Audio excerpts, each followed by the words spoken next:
ഇന്ത്യക്ക് മേൽ ട്രംപിന്റെ പകരച്ചുങ്കം. ഇന്ത്യയിൽ നിന്നുള്ള എല്ലാ ഇറക്കുമതിക്കും 26% തീരുവ പ്രഖ്യാപിച്ചിരിക്കുകയാണ് ഡൊണാൾഡ് ട്രംപ്. ട്രംപിന്റെ ഈ ഒരു താരിഫ് യുദ്ധം അമേരിക്കയ്ക്ക് തന്നെ പണിയാകുമോ? ഇപ്പോൾ ട്രംപിന്റെ താരിഫ് പ്രഖ്യാപനത്തിന്റെ ആഘാതത്തിൽ തകർന്നടിഞ്ഞിരിക്കുകയാണ് ഏഷ്യൻ വിപണി. ഇന്നത്തെ വീഡിയോയിൽ എന്താണ് ട്രംപിന്റെ ഈ താരിഫ് യുദ്ധം, ഇതിന്റെ അവസാനം എന്താകും ഉണ്ടാകുക, എത്ര കാലം ഇങ്ങനെ താരിഫ് ചുമത്താൻ അമേരിക്കയ്ക്ക് സാധിക്കും, ഇത് തിരിച്ചടിയാകുമോ അമേരിക്കയ്ക്ക്, തുടങ്ങിയ കാര്യങ്ങളൊക്കെയാണ് ഇന്ന് സംസാരിക്കാൻ ഉദ്ദേശിക്കുന്നത്. I am Swathi. Welcome back to Talk space.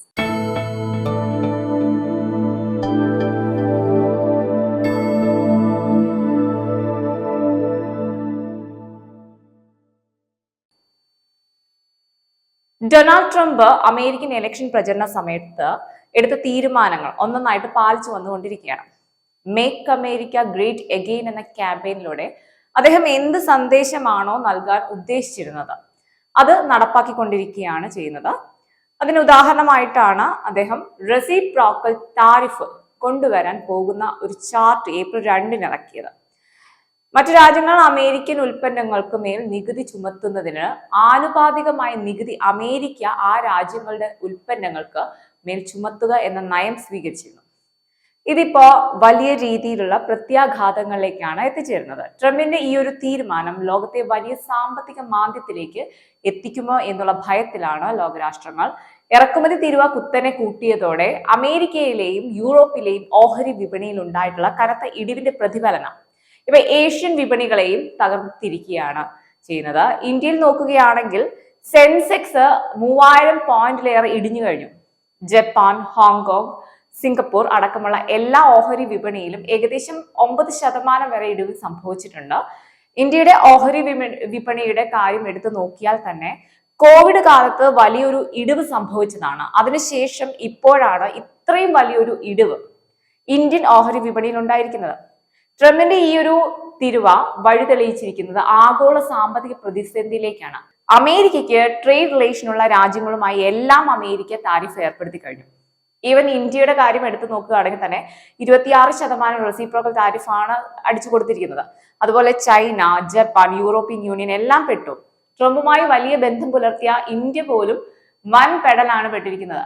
ഇപ്പൊ ഇതിന്റെ ഒരു ഇമ്പാക്റ്റ് ആണ് ആഗോളതലത്തിൽ ബാധിച്ചിരിക്കുന്നത്.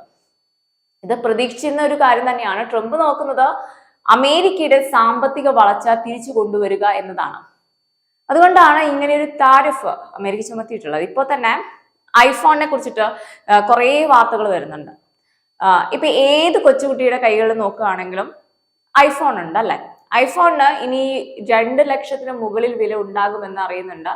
ഇതിൽ എത്രത്തോളം സത്യമുണ്ടെന്ന് ശരിക്കും എനിക്ക് അറിയില്ല. പക്ഷെ ഒരു കാര്യം നോക്കുകയാണെങ്കിൽ മറ്റു രാജ്യങ്ങളുടെ മാർക്കറ്റുകളിലെ ഐഫോണുകളെക്കാളും കുറച്ചു കൂടിയിട്ട് വില കൂടുതലാണ് കമ്പാരിറ്റീവ്ലി ഇന്ത്യൻ മാർക്കറ്റുകളിൽ ഈ ഐഫോണുകൾക്ക്. സ്വാഭാവികമായിട്ടും ഐഫോണിന് ഇനി വില വർദ്ധിച്ചാൽ തന്നെ അത് ഇന്ത്യൻ മാർക്കറ്റിനെ ബാധിക്കുന്നുണ്ട്.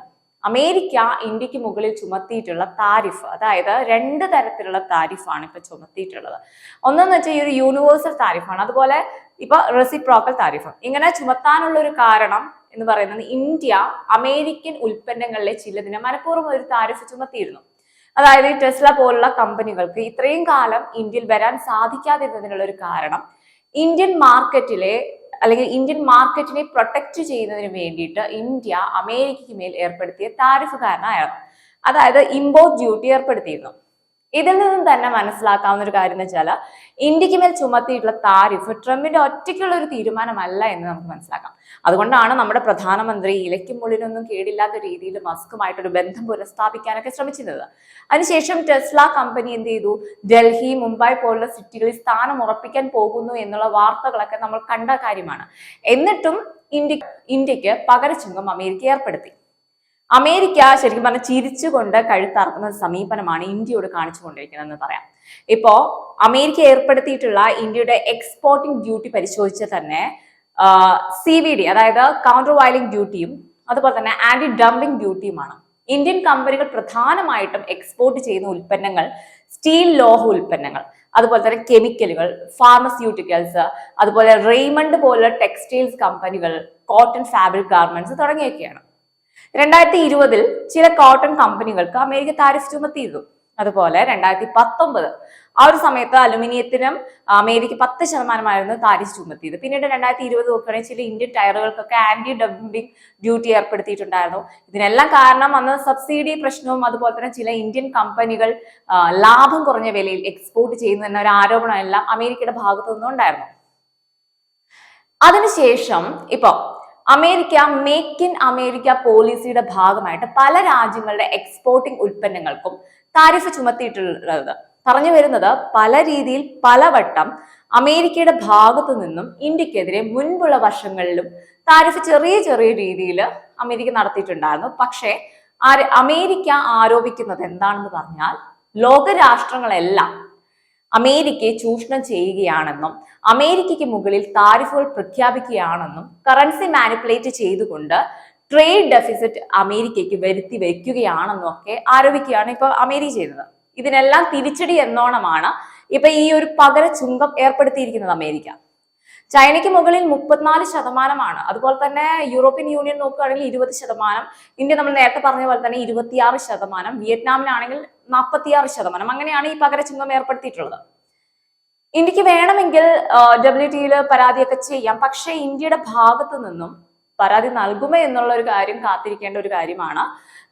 അമേരിക്ക താരിഫ് ചുമത്തിയ എല്ലാ രാജ്യങ്ങളും അമേരിക്കയുടെ നടപടിക്രമത്തിനെതിരെ എന്ത് ചെയ്യണം എന്നുള്ള ഒരു ആലോചനയിലാണ് ശരിക്കും പറഞ്ഞത്.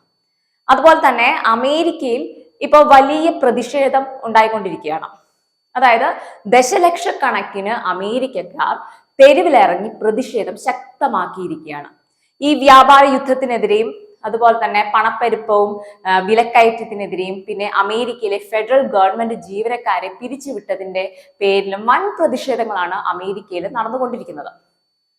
ജനങ്ങൾക്കിപ്പം ട്രംപിനെ ജയിപ്പിച്ചതിൽ വലിയ കുറ്റബോധം ഉണ്ട്. ശരിക്കും പറഞ്ഞാൽ അവിടുത്തെ ജനം പറയുന്നതെന്ന് വെച്ചാല് ഇപ്പം അധികാരം ട്രംപിന്റെ കൈകളിലാണ്. പക്ഷെ തീരുമാനങ്ങളെല്ലാം എടുക്കുന്നതെന്ന് വെച്ചാൽ മസ്ക് ആണെന്നതാണ് അവർ പറയുന്നത്. മസ്ക് ഇതെല്ലാം ചെയ്യിപ്പിക്കുന്നതാണെന്നാണ്.